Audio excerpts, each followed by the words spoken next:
Hey guys, so I just wanted to show you how to work in Nearpod.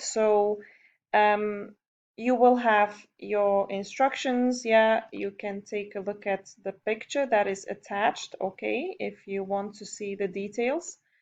And if you want to work and add your text and pictures, just click into this. It will open up like this and click on the text icon. Okay, now I'm gonna write whatever text I want, black color.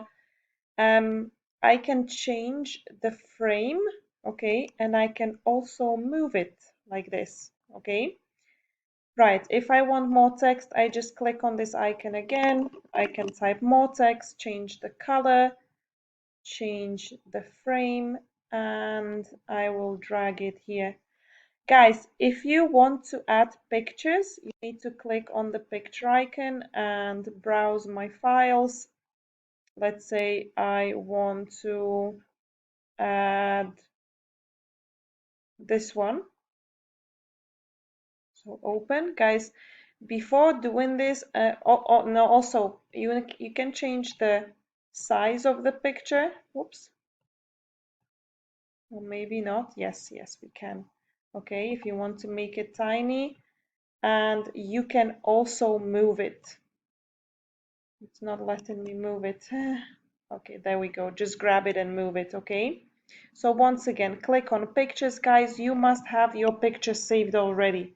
So let's say,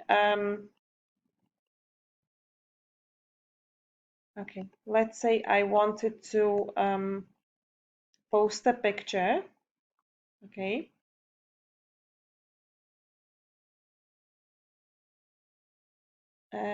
This picture, I want to put it here, okay? If you want to work back with the text, you need to just click on the text icon, and I'm gonna move it here, and this is the name of my picture, okay? So this is how you add pictures and text, okay? And this is how you add text box. If you want to work with the picture again, you need to click on the picture. Just ignore this, okay? If I want to go back to the text, I click on text. If I don't like this, I can just easily delete it, okay? This is how we work this. All right, so that's it.